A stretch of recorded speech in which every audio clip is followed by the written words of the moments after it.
Hello students, मेरा नाम श्रुति तुलसानी है और आज हम लीनियर पॉलिनोमियल का एक्सरसाइज 2.3 करने जा रहे हैं। ठीक है, एक्सरसाइज 2.3।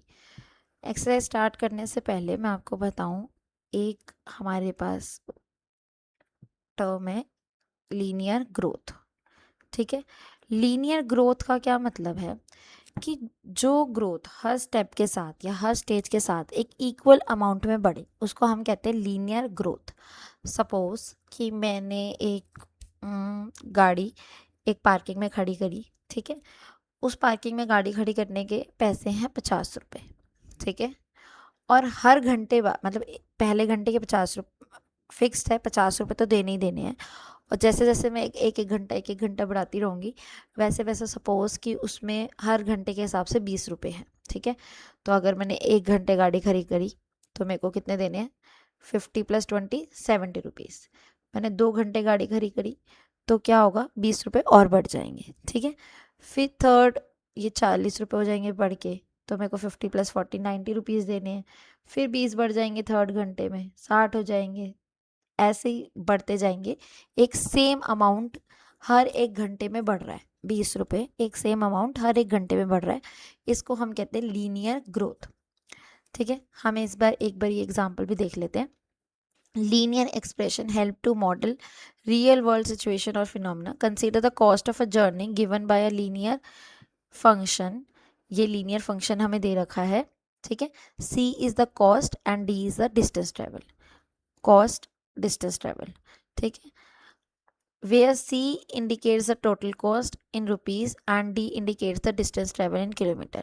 ठीक है, तो हमारे पास क्या है कि अगर मैं ज़ीरो मतलब स्टार्ट करवाऊंगी अगर एक गाड़ी को या किसी को भी, ठीक है, तो मेरे को एक फिक्स्ड अमाउंट 100 रुपीज़ देना ही देना है। ठीक है, और हर 1 किलोमीटर का जो वो है रुपये कॉस्ट है वो 60 रुपीज़ है। मैं 1 किलोमीटर ट्रैवल करूँगी 60 रुपीज़, एक और किलोमीटर ट्रैवल करूँगी 60 रुपीज़ ऐड हो जाएंगे, +60 हो रहा है यहाँ पे, तभी 220 आया। यहाँ पे भी +60 हो रहा है, यहाँ पे भी +60 हो रहा है, यहाँ पे भी +60 हो रहा है। तो इससे हमने क्या इक्वेशन बनाई? ये वाली इक्वेशन बनाई हमने कि मेरा कॉस्ट ऑफ डिस्टेंस है 100 फिक्स्ड प्राइस +60 d। ठीक है, d is the distance travel. अगर मैं 1 किलोमीटर डिस्टेंस ट्रेवल कर रही हूँ तो d आ जाएगा 1। अगर मैं सपोज एक सेकेंड, अगर मैं 1 किलोमीटर डिस्टेंस ट्रेवल कर रही हूँ तो d आ जाएगा मेरा 1। 100 + 60 × 1, 100 + 60 160। ठीक है, अगर मैं 4 किलोमीटर का डिस्टेंस ट्रेवल कर रही हूँ तो यह आ जाएगा 100 + 60 × 4, ये हो जाएगा 100 + 240 विच इज़ इक्वल टू 340। ठीक है, तो मेरा कॉस्ट ऐसे बढ़ रहा है, मेरा लीनियर इक्वेशन में लीनियर ग्रोथ हो रही है। इसमें लीनियर ग्रोथ का मतलब होता है कि same amount of growth, same amount of growth in every next term और एवरी नेक्स्ट एड ऑन। जैसे मेरा एक एक किलोमीटर का डिस्टेंस करने में मेरे को 60 रुपीज़ एक्स्ट्रा देने पड़ रहे हैं हर 1 किलोमीटर बढ़ाने पे। जैसे ही एक चीज़ बढ़ रही है तो दूसरी चीज़ को सेम अमाउंट में बढ़ रही है। ठीक है, उसको हम कहते हैं लीनियर ग्रोथ। अब हम पढ़ते हैं लीनियर डिके के बारे में। लीनियर डिके क्या होता है कि जैसे ही मैं कुछ चीज़ बढ़ा रही हूँ तो दूसरी चीज़ कम हो रही है। ठीक है, डिके हो रहा है मतलब सेम रेट से वो गिर रही है, कम हो रही है। ठीक है, तो हम इसका एक एग्जांपल लेते हैं। जैसे कि हम यहीं से पढ़ लेते हैं। The height of water in a cylindrical tank is 3 metre. एक सिलेंड्रिकल टैंक है जिसकी हाइट है 3 metre. Height of water in sorry water की हाइट है 3 मीटर, इसमें वाटर 3 मीटर तक भरा हुआ है। ठीक है, 3 metre. At the start of the summer the height h in meters at the end of t months is given by the linear equation this. In the example, at the value of t, increase the fixed number 1 month, the value of height decreases by the fixed number 0.5। मेरे पास इसमें water था 3 metre 0 month में। जैसे ही 1 month हुआ तो मेरे पास water जो है वो डिक्रीज हो गया 0.5 मीटर से। ठीक है, 0.5 मीटर वाटर कम हो गया तो मेरे पास फर्स्ट मंथ में वाटर कितना रह गया 2.5 मीटर। सेकेंड मंथ में फिर से 0.5 डिक्रीज हुआ तो 2 मीटर रह गया। थर्ड मंथ में फिर से 0.5 डिक्रीज हुआ तो 1.5 रह गया। ऐसे ये लीनियर डिके हो रहा है, मतलब एक ही अमाउंट से चीज़ कम होती जा रही है। ठीक है, इसको एक ही अमाउंट से चीज़ बढ़ती जाएगी तो लीनियर ग्रोथ, एक ही अमाउंट से चीज़ कम होती जाएगी तो लीनियर डिके होगा। ठीक है, इसकी इक्वेशन हमने कैसे दी, हाइट टी मंथ्स। ठीक है, 3 माइनस 0.5 टी, जितने मंथ होते जाएंगे उतना 0.5 घटता जाएगा। ठीक है, फॉर फर्स्ट मंथ और थर्ड मंथ, सपोज मैं थर्ड मंथ या फोर्थ मंथ लेती हूँ, अगर मेरा फोर्थ मंथ है तो 3 माइनस 0.5 इंटू 4, 0.5 को 4 से मल्टीप्लाई करेंगे तो 2 आ जाएगा, तो 3 माइनस 2 विच इज़ 1। 4 मंथ बाद हाइट होगी 1। फिफ्थ मंथ बाद कितनी होगी, 3 माइनस 0.5 इंटू 5, ये 5 है, क्या आ जाएगा यहाँ पे 3 माइनस 2.5। अगर किसी को मल्टीप्लाई नहीं करना आता तो ऐसे 2.5। ठीक है, तो आंसर आएगा 0.5। 0.5 मीटर हाइट बचेगी आफ्टर 5 मंथ्स। सेकेंड, ये क्या हो गया। अब हम करते हैं इसका question number 1। Suppose a plane has a height of 1.75 feet and it grows by 0.5 feet each month. A plant, sorry, एक प्लांट है जिसकी हाइट है 1.75 फीट और वो हर मंथ 0.5 फीट से बढ़ रहा है। Find the height after 7 month. 7 month के बाद हमें हाइट निकालनी है। Make a table of value for T varying from 0 to 10th months. हमें 0 से 10th मंथ के लिए इसके टेबल भी बनाना है। ठीक है, and show the height H increase every month. अब अगर हम इसकी पहले इक्वेशन बनाए तो हाइट इन टी मंथ्स, ठीक है, ये हाइट इन टी मंथ्स हमारी इक्वेशन बनेगी। सबसे पहले हमारे पास 1.75 हाइट थी, हर महीने हमारे पास कितनी हाइट बढ़ रही है 0.5 टी, जितने मंथ हो जाएंगे उतने 0.5 टाइम्स हाइट बढ़ जाएगी। ठीक है, तो अब हम एक टेबल बनाते हैं इसके रिगार्डिंग। सी, हमें 10 मंथ्स का बनाना है वैसे तो। ये हाइट है और ये सॉरी, ये मंथ है और ये हाइट है। ठीक है, सेकेंड, थर्ड, एक सेकेंड। सी, 0 मंथ जब था तो हमारे पास हाइट थी 1.75 मीटर। ठीक है, sorry feet, 1.75 feet. First month पे हाइट बढ़ी 0.5, तो हमारे पास हाइट हो गई 1.75 प्लस 0.5। इसको हम यहाँ 0 लगाएंगे, 5, 8, 9, 10, 11, 12, तो हमारी यह हाइट हो गई 2.25। फर्स्ट मंथ में हाइट हो गई 2.25 फीट। सेकेंड मंथ में हमारे पास हाइट हो गई 2.75 फीट। ठीक है, थर्ड मंथ पे हाइट हो गई हमारे पास 3.25। फोर्थ मंथ पे हो गई 3.75। फिफ्थ मंथ हो गया 4.25, 4.75, 5.25,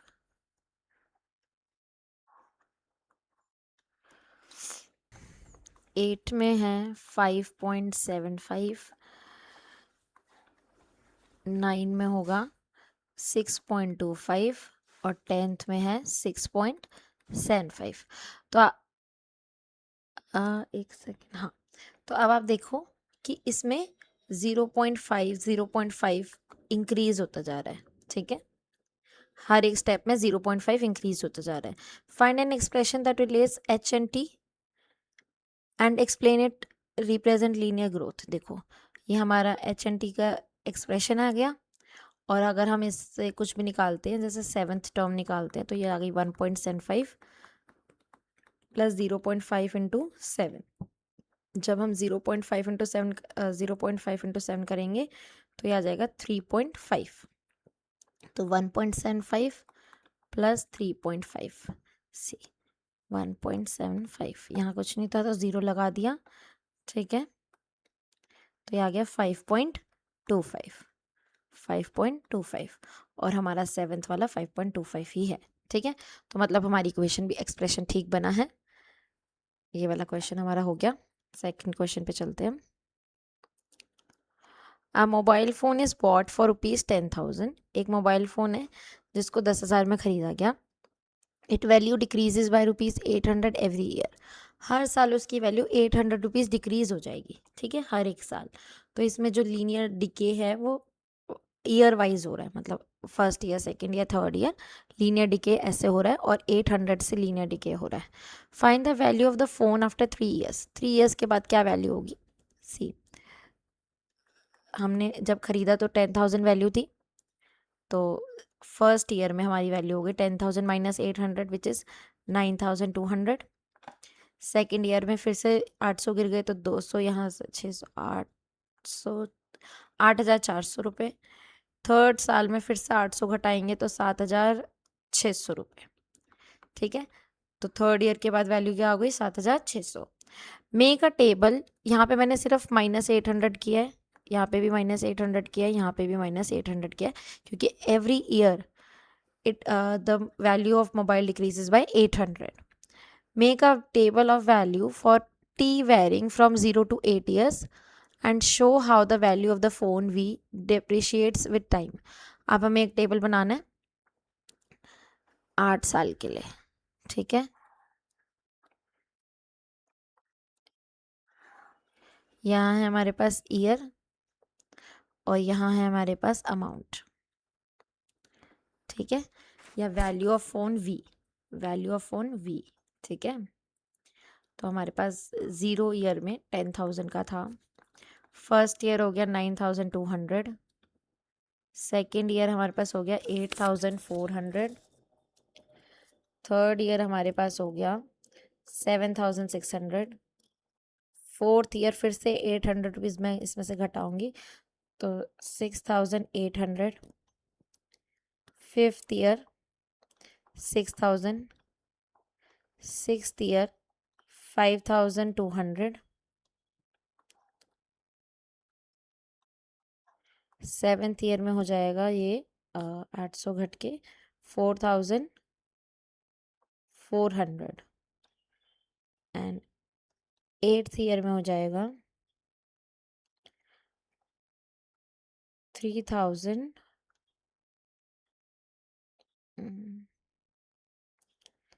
3,600, ठीक है, 3,600 हो गया। तो हमारे 8 साल में हमारी वैल्यू क्या आ गई? 3,600। Find the expression that relates V and T, ठीक है। हमारे यहाँ पे इसमें टी क्या है? टी इज टाइम, ठीक है, for year, and V is the value, amount, ठीक है। तो वैल्यू टाइम के साथ कैसे आएगी हमारे पास? 10,000 माइनस 800 टी। टी क्यों लिखा?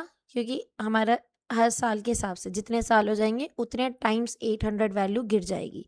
सपोज मैं यहाँ पे फिफ्थ टर्म का निकालती हूँ, तो अगर मेरे पास ईयर है टाइम 5 ईयर्स, तो 10,000 माइनस 800 इंटू 5, तो ये जाएगा 10,000 माइनस 8 5 4,000, सॉरी कॉमा गलत लगा दिया मैंने, 10,000 माइनस 4,000 इज 6,000, ठीक है, और फिफ्थ ईयर का हमारा 6,000 है, मतलब हमारा एक्सप्रेशन ठीक बना है।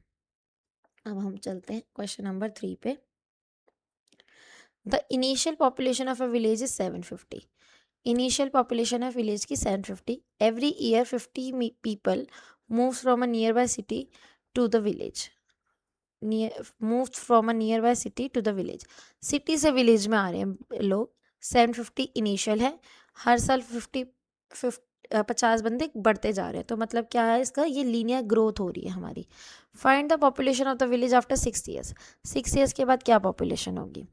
तो सपोज 750 है, फर्स्ट ईयर में हमारे पास हो गई 800, सेकेंड ईयर में हो गई 850, थर्ड ईयर में हो गई 900, फोर्थ ईयर में हो गई 950, फिफ्थ ईयर में हो गई 1000, सिक्स्थ ईयर में हो गई 1050, सेवन्थ ईयर में हो गई 1100 और एट्थ ईयर में हो गई 1150। ठीक है, इसने हमें 6 ईयर्स के बाद पूछा था, तो 6 ईयर्स में हमारी पॉपुलेशन हो जाएगी 1050।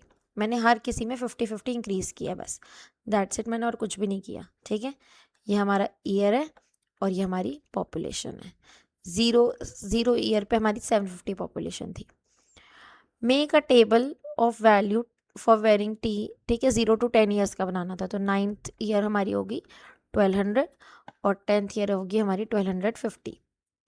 ठीक है, show how the population P increases every year. हमें बताना है कि कैसे पॉपुलेशन पी इंक्रीज होएगी एवरी ईयर। इसका हमें एक एक्सप्रेशन भी बनाना है। तो हमने पी लिया, P is the population, T is the year. ठीक है, टाइम। तो हमारे पास पहले 750 थी, प्लस 50-50 करके बढ़ रही है, तो हर ईयर 50 बढ़ेगी, तो 50t। ये हमारा हो गया एक्सप्रेशन। ठीक है, अब हम इस एक्सप्रेशन को वेरीफाई भी कर लेते हैं। हम 8th ईयर का निकालते हैं, तो P8 equal to 750 plus 50 into 8। ठीक है, 750 प्लस 8 5 ज़ा 40, 400 हो गया ये।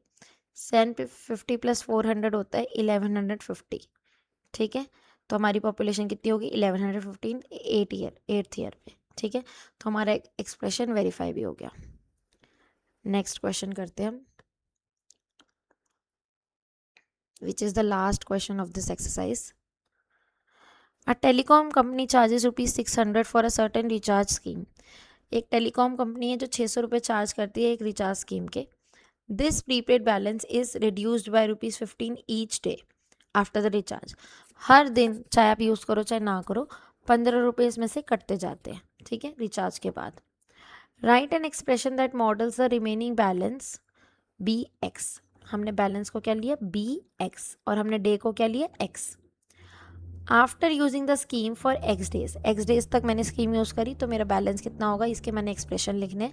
What it represents linear decay, why it represents linear decay. इसमें लीनियर डिके क्यों रिप्रेजेंट हो रहा है ये भी हम देखते हैं। तो हमारे पास इक्वेशन होगी B is balance after x days. तो मेरे पास सबसे पहले दिन बैलेंस था 600 माइनस 15, हर दिन कट रहा है मेरा 15 इंटू एक्स, तो मेरा हर दिन 15 रुपीज़ कम हो रहे हैं। ठीक है, आफ्टर हाउ मेनी डे। अच्छा, सबसे पहले हम देखते हैं कि ये लीनियर डिके क्यों है, क्योंकि इसमें से 15 ईच डे, एक सेम अमाउंट ऑफ टाइम में, एक सेम अमाउंट, एक same given amount of time में, मतलब हर एक दिन एक 15 रुपये डिक्रीज हो रहे हैं, तो ये क्या होगा, लीनियर डिके होगा। तो मेरे पास 0 डे थे 600, फर्स्ट डे मेरे को 15 डिक्रीज हुए, तो मेरे पास रह गए 585 रुपीज़। सेकेंड डे मेरे पास रह गए 570 रुपीज़। थर्ड डे हो गए मेरे पास 555। फोर्थ डे मेरे पास हो गए 540। ठीक है, ऐसे ही फिफ्थ डे मेरे पास हो गए 525। तो ऐसे सॉन चलता रहेगा। ठीक है, 10 डेज़ का बना लेते हैं क्योंकि इन्होंने 1 to 10 डेज़ का बोला है। सिक्स्थ डे मेरे पास हो जाएंगे 510, सेवन्थ डे हो जाएंगे 495, एट्थ डे हो जाएंगे 480, नाइन्थ डे हो जाएंगे 465 एंड 10th डे हो जाएंगे 450। ठीक है, अब इन्होंने हमें क्या बोला है, हाउ कितने दिन में मेरा बैलेंस रन आउट हो जाएगा। ठीक है, तो कितने दिन में, सपोज 600 माइनस 15x, कितने दिन लगेंगे कि ये ज़ीरो आ जाए अमाउंट। ठीक है, तो 600 माइनस 15x इक्वल टू 0। ये 15x यहाँ माइनस हो रहा है, यहाँ जाके प्लस, तो इसको हम लिखेंगे 600 इक्वल टू 15x। 15x से मल्टीप्लाई हो रहा है, 15 यहाँ जाके divide, 600 divided by 15 equal to x। 15 1 ज़ा 15, 4 ज़ा 60, 40। तो x की वैल्यू आ गई हमारे पास 40। तो 40 डेज में बैलेंस रन आउट हो जाएगा। ठीक है, 40 डेज तक ये बैलेंस चलेगा। तो यहाँ पे हमारी ये एक्सरसाइज ख़त्म होती है। Thank you very much for watching my video. Please like share and subscribe my video. और आपको कोई भी डाउट हो तो आप मेरे को कमेंट सेक्शन में बता सकते हैं, मैं आपके कमेंट का ज़रूर रिप्लाई करूँगी। Thank you.